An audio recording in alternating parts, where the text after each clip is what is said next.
Kak. Lihat Kak, Luka dulu makan tiknya tuh.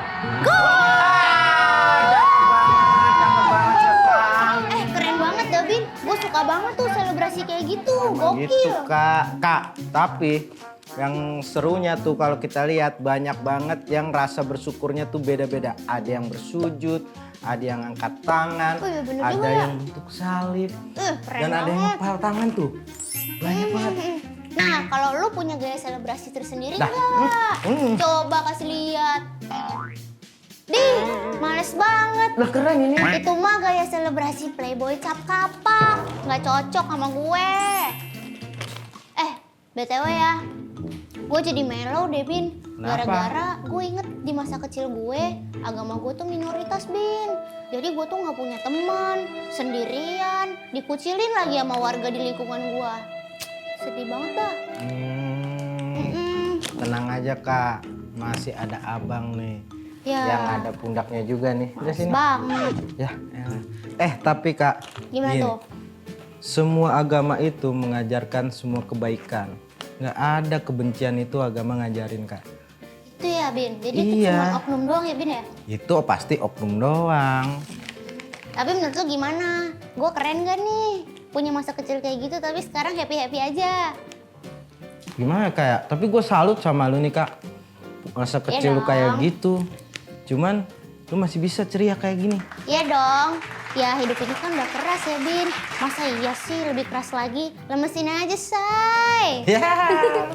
Tapi serius ya, gara-gara gua tadi lihat selebrasi yang tadi, dunia tuh merasa ideal banget. Wih. Beneran. Gitu ya? Jadi satu tim itu tetap menuju satu kemenangan. Gitu, Kak. Tapi gue setuju sih, Bin, sama lo. Nih ya, Bin, gue kasih tahu nih ya. Kalau seluruh dunia nih sikapnya kayak pemain yang tadi. Walaupun beda-beda, tapi tetap selebrasi bareng, saling menghargai, saling hormat, saling toleransi. Bah, yakin gue, Bin, orang-orangnya bakal kayak di warung ini nih. Walaupun beda-beda, tapi kita rame-rame di sini, happy-happy. Karena tujuannya Iya. cuma satu, Bin. Apaan tuh? Ya kayak lu gitu, Lah? nonton bola sambil numpang wifi. Iya juga ya. Aduh. Iya, udah gue makan lagi ya. Ayo, kamu gue belum nonton bola.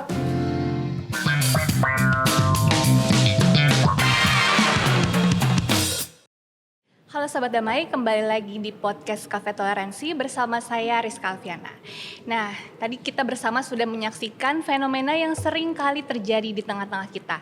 Bagaimana intoleransi itu sering kali menyasar kaum-kaum minoritas. Lalu, bagaimana pribadi yang harus kita miliki dan lingkungan yang harus kita ciptakan agar masyarakat kita tetap damai dan lingkungan kita ditumbuhkan rasa toleransi.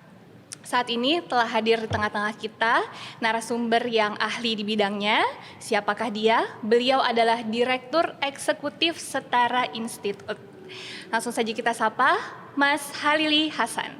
Halo Mas Halili, apa kabar? Kabar baik, Mbak Rizka. Kabar baik. Alhamdulillah. Kita kan hidup di tengah masyarakat yang majemuk. Lalu menurut sudut pandang Mas Halili, sebenarnya apa sih makna dari toleransi? Saya kira begini ya, secara umum kita mesti katakan bahwa toleransi itu etika kolektif. Jadi ini bukan relasi saya dengan Tuhan, bukan relasi saya dengan pribadi saya, bukan relasi saya dengan keyakinan saya, tapi relasi saya dengan orang lain. Jadi toleransi itu sebenarnya etika kolektif kita terhadap orang lain ketika kita hidup bersama dalam kerumunan negara bangsa. Dan kita adalah negara yang elemen dasar pembentuk kebangsaan kita adalah kebinekaan. Sehingga bertemu dengan yang berbeda itu sesuatu yang pastilah di tempat kita itu. Jadi kita bukan masyarakat yang homogen, kita ini masyarakat yang heterogen. Kita bineka, kita beragam. Saya pasti punya begitu banyak ketidaksetujuan terhadap yang berbeda dengan saya, tetapi toleransi itu sungguhnya bagaimana agar kita mau mengorbankan sesuatu yang ada di dalam diri kita gitu ya untuk orang lain yang berbeda dengan kita. Bisa minimal ya dalam bentuk penghalusan ketidaksetujuan saya. Kalau saya tidak setuju pada yang lain ya kita nggak perlu mengekspresikan secara eksplisit di ruang publik ketidaksetujuan saya. Kita tinggal haluskan ketidaksetujuan saya terhadap yang berbeda itu. Jadi toleransi sebenarnya sesimpel itu. Bagaimana kita bisa menerima yang lain, menyikapi yang lain apa adanya, berkorban untuk yang lain yang berbeda dengan kita, tapi tidak harus bayangannya adalah pengorbanan keyakinan, pengorbanan agama, akidah, itu nggak serumit itu. Jadi pengorbanan dalam bentuk kita menerima yang lain apa adanya. Jadi toleransi itu menurut saya ya sesimpel itu sebenarnya. Jadi Apakah ada aspek fundamental yang lebih daripada saling sebenarnya menghargai itu? menghargai, menghormati, respect terhadap yang berbeda itu satu nilai dasar yang kita mesti tempatkan sebagai basis untuk memperlakukan orang lain. Bahwa di atas itu lebih dari sekedar respect itu iya. Misalnya ada pengakuan, kita sering menyebutnya sebagai rekognisi, yaitu sudah lebih tinggi lah saya kira derajatnya itu. Kemudian kita sering juga membincang soal inklusi. Kita menganggap yang lain itu harus diinklusi di dalam keputusan, di dalam regulasi, di dalam peraturan dan seterusnya. Tapi itu sangat sophisticated lah untuk kita bincang sebagai elemen dasar dari sebuah tata kelola masyarakat. Berarti respectful to each other itu Ya. merupakan fundamental daripada toleransi itu Ya. sendiri. Ya. Nah, Mas Alwi Hasan kan selaku Direktur Eksekutif Setara Institut pastinya seringkali melakukan kajian atau penelitian mengenai fenomena toleransi. Kira-kira nih Mas, di sektor apakah sikap intoleransi itu sering muncul? Apakah di media sosial atau di dunia pendidikan atau bahkan di lembaga keagamaan?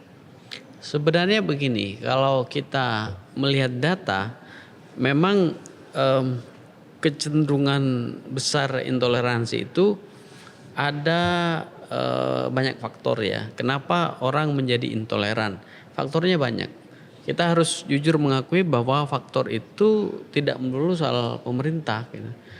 Tidak melulu juga soal masyarakat, bisa dua-duanya. Tetapi kalau kita cek data, sebenarnya persoalan terbesar kita itu kan masyarakat sungguhnya. Jadi societal layer itu lapis sosial itu jauh lebih problematik dibandingkan state layer. Bahwa state layer dalam desain masyarakat feodal seperti kita itu sangat berpengaruh, iya sepenuhnya. Karena apa? Karena kita ini kan secara sosial sering melihat ada patron, ada tokoh masyarakat yang kita anut gitu ya, dan ada tokoh masyarakat yang kita ikuti gitu ya, ada keyakinan yang kita anut, ada satu trigger besar yang mempengaruhi sikap dan perilaku kita, dan pemerintah negara dalam konteks itu memainkan peran yang signifikan gitu. Tapi balik ke tadi ya, kalau kita cek data sungguhnya yang dilakukan oleh Setara kan kajian-kajian sejak tahun 2005 itu kan sebenarnya sudah menunjukkan bahwa di level masyarakat itu juga punya masalah besar. Nah kalau pertanyaan spesifiknya adalah apakah itu lembaga pendidikan atau lembaga keagamaan atau media sosial yang memainkan peran sebagai trigger bagi terjadinya intoleransi, sebenarnya semuanya bersumbangsi. Tapi kalau kita cek data, misalnya survei terbaru kami itu tahun 2023 gitu ya, media sosial itu sebenarnya bukan yang paling utama berkontribusi bagi bagi tumbuhnya intoleransi, bagi tumbuhnya faktor-faktor yang mendorong orang menjadi intoleran. Jadi pertanyaan dasarnya, apakah media sosial itu menjadi trigger utama bagi intoleransi di tengah-tengah masyarakat? Data menyebutkan ya enggak juga. Data menunjukkan tidak juga. Media sosial itu ya barangkali keempat atau kelima gitu. Yang paling utama apa? Keluarga. Gitu. Jadi yang kedua baru lembaga pendidikan. Saya ingin kembali pada poin bahwa media sosial itu bukan yang paling pokok, bukan yang paling utama. Tetap saja semuanya balik ke lembaga pendidikan. Kalau tadi ya ada contrasting ya antara lembaga pendidikan dengan lembaga keagamaan gitu misalnya. Ya pada dasarnya lembaga keagamaan juga melaksanakan fungsi pendidikan gitu. Jadi pendidikan itu satu hal yang mesti kita letakkan sebagai suatu yang paling serius untuk membangun masyarakat yang lebih toleran. Begitu Mbak. Oh ya, oke baik Pak. Berarti aspek-aspek yang mempengaruhi itu mulai dari keluarga dulu, Ya. kemudian juga peer yaitu teman sebaya, terus lanjut baru di tahapan media sosial Ya, gitu. Media sosial jangan lupa pokoknya sebelumnya guru, ya guru. para pendidik penting. Jadi mereka juga ikut mempengaruhi bagaimana cara pandang masyarakat kita, anak-anak kita terutama generasi muda mengenai toleransi sesama mereka. Baik Pak, Setara Institut kan juga merilis nih Indeks Kota Toleransi tahun 2024. Ya. Nah di dalam rilis tersebut disebutkan bahwa ada 10 daftar kota toleran tertinggi. Ya. Nah yang paling pertama itu di urutan pertama ada Kota Salatiga. Nah kira-kira apa sih Pak kriteria yang mempengaruhi penilaian dari kota-kota tersebut? Ya, saya kira begini. Kalau kita cek indeks kota toleran, yang terbaru memang 2024 karena yang 2025 sedang jalan. Nanti kita akan rilis di tahun 2026. Jadi selalu begitu ya. Yang terbaru itu dirilis setahun kemudian. Setiap riset kami rilis kemudian. Nah untuk IKT 2024 memang yang paling tinggi itu Salatiga. Pertanyaannya kemudian apa kriteria untuk menilai sebuah kota itu toleran? Ada beberapa hal yang penting untuk kita sampaikan dalam sesi di BNPT TV ini, dalam sesi podcast kita, karena ini bagian dari edukasi publik ya. Iya betul. Satu, kita menyebut indeks ini, studi indexing ini dengan tone yang positif. Jadi IKT itu indeks kota toleran. Karena ada juga yang komplain kan, kenapa kami disebut sebagai kota paling intoleran gitu. Ya kami nggak pernah menggunakan term itu gitu ya. Jadi indeks kota toleran itu, indeks kota toleran adalah studi indexing dengan tone yang positif. Jadi toleransi lah yang menjadi fokus kita. Bahwa kemudian ada kota yang berada di peringkat paling jelek gitu ya, bottom 10 yang biasa disebut itu, ya kita nggak menyebut itu sebagai kota intoleran, tetapi kota dengan tata kelola toleransi yang lebih rendah skornya dibandingkan kota lain. Jadi itu impact dari scoring aja. Jadi dampak dari scoring, maka tidak boleh tidak ya kita harus memberikan skor bagus kepada yang bagus, cukup kepada yang cukup, dan seterusnya. Kira-kira begitulah. Itu satu. Yang kedua, kota. Kota itu bukan hanya pemerintah kota, makanya kota itu ya harus didekati dengan pendekatan keseluruhan lah. Kalau pakai bahasanya BNPT itu pendekatan whole of government dan whole of society gitu. Jadi ada pemerintah di situ, ada masyarakat di situ gitu. Jadi kami menggunakan 4 variabel. Pertama, variabel regulasi pemerintah. Yang kedua, variabel regulasi sosial. Yang ketiga, variabel tindakan pemerintah. Yang keempat, variabel sosiodemografi keagamaan. Jadi ada 4 variabel itu. Yang 4 variabel itu kemudian kami turunkan masing-masing ini 2 jadi 8 indikator. Indikator pertama itu RPJMD, Rencana Pembangunan Jangka Menengah Daerah. Ya kita tahu RPJMD itu dasar untuk menyusun Renstra, RKT, rencana kerja tahunan dan seterusnya ya, program kerja dan seterusnya lah. Termasuk penganggaran itu kan sebenarnya turunan dari RPJMD. Itu yang pertama. Yang kedua, semua bentuk peraturan, regulasi pemerintah lah, baik yang sifatnya promotif maupun restriktif, baik yang mendukung pemajuan toleransi atau sebaliknya menghambat pemajuan toleransi. Kemudian variabel yang kedua, regulasi sosial, itu juga kami turunkan ke dalam 2 indikator. Indikator pertama itu indikator kasus, peristiwa. berapa peristiwa intoleransi yang terjadi di kota itu sepanjang tahun. Itu kita hitung semuanya. Yang kedua, dinamika masyarakat. Jadi masyarakat itu ketika melihat ada kasus gitu, apa yang mereka lakukan? Atau apa yang mereka lakukan untuk mencegah kasus intoleransi itu terjadi. Ini indikator ketiga dan keempat yang kami turunkan dari variabel kedua. Kemudian variabel ketiga, tindakan pemerintah itu kami turunkan ke dalam 2 indikator. Pertama, indikator pernyataan publik tokoh yang mempengaruhi dinamika sosial gitu ya. Pernyataan publik ini biasanya kami cek dari seberapa Forkopimda itu punya pernyataan publik yang bisa memobilisasi sumber daya yang ada di kota itu. Saya ingin kasih contoh, seorang wali kota tertentu itu tahu bahwa ada persoalan penolakan gereja di kotanya gitu, dan kasus itu tidak selesai hampir 1 dekade, 8 tahun lebih tepatnya. Ada seorang wali kota yang kemudian dia pasang badan gitu, memberikan pernyataan publik gitu untuk memastikan kasus intoleransi, penolakan terhadap gereja itu tidak terulang. Settingnya adalah penolakan itu kan IMB-nya udah keluar gitu, tapi tetap ada penolakan gitu, nggak pernah bisa dibangun. Padahal IMB sudah dikeluarkan, sudah ada.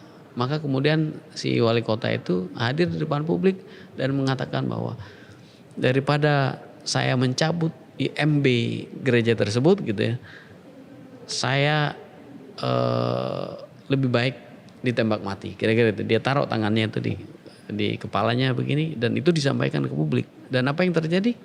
Kemudian semua OPD itu turun untuk mengawal kebijakan pendirian gereja itu, dan at the end of the day gereja itu berdiri, nggak ada lagi penolakan. Artinya pernyataan itu sebegitu kuatnya itu mengatasi persoalan di tengah-tengah masyarakat yang secara umum tadi saya katakan feodal itu gitu ya. Jadi pernyataan publik, pejabat publik itu penting. Yang lain, indikator yang ke-6 ya, itu tindakan nyata. Jadi bukan hanya pernyataan, bukan hanya omdo, bukan hanya omong doang. Kita juga ngecek setelah diomongin eksekusinya seperti apa, gitu ya. Itu indikator ke-6. Ke-7, heterogenitas. Bagaimana keragaman? Berapa proporsi penduduk dari sisi keagamaan? Yang ke-8 baru inklusi sosial.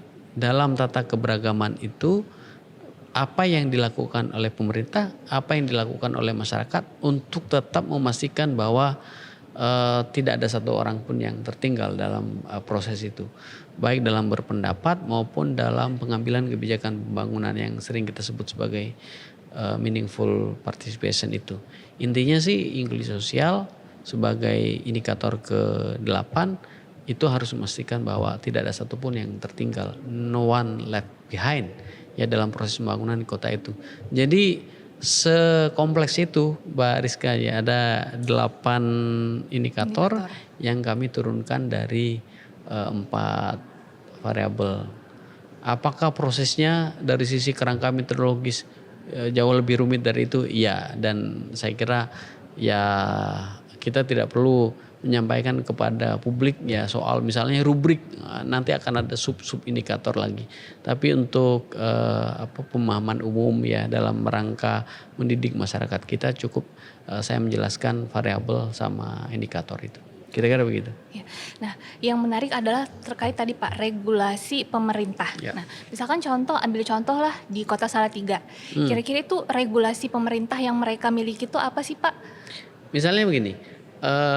Satu, RAD itu mereka sudah punya rencana aksi daerah gitu ya. Iya. RAD itu ya mereka sudah punya. Yang lain adalah soal regulasi tentang pemajuan toleransi atau pembangunan masyarakat toleran. Mereka cukup progresif ya, bahkan saya bisa katakan sangat progresif. Tapi regulasi itu bukan satu-satunya. Tadi saya sudah jelaskan ya sebelumnya bahwa ada beberapa variabel yang lain. Dan kalau kita cek indikator kasus misalnya, regulasi itu kan ya kita tahu ya, regulasi itu seperti peraturan di atas kertas ya. Iya, betul. Law in book, hukum di atas kertas. Di atas kenyataan atau law in action itu kan bisa kita cek dari bagaimana kasus intoleransi di sana, dan nol kasus. Artinya regulasi itu sebenarnya linier dengan fakta sosial di tengah-tengah masyarakat. Jadi ada regulasi bagus untuk pemajuan toleransi, ada regulasi bagus soal pencegahan radikalisme, ada regulasi bagus soal mobilisasi sumber daya. Saya menyebut mobilisasi sumber daya itu untuk menjelaskan misalnya berapa anggaran yang mereka alokasikan untuk pembangunan kerukunan, harmoni, yang lain apa program yang mereka lakukan untuk mendesain masyarakat yang toleran, yang harmonis, yang inklusif. Itu dikerjakan semua oleh pemerintah Kota Salatiga. That's why Salatiga itu salah satu model saya kira dari pembangunan ekosistem toleransi di Indonesia. Di samping beberapa kota yang lain. Ya, di kesempatan ini saya ingin menyebut misalnya Singkawang, kemudian yang lain adalah Manado, Bekasi untuk Jawa Barat yang kita tahu dalam tanda petik zona merah gitu ya. Iya. Bekasi itu contoh menarik itu, Kota Sukabumi dan yang lain-lain, dan itu kita bisa lihat di peringkat 10 besar lah. Selain Salatiga masih ada 9 kota lain yang itu berada pada peringkat top 10 gitu, dan mereka menjadi model lah saya kira bagi kota-kota di Indonesia untuk pembangunan ekosistem toleransi di kota-kota itu.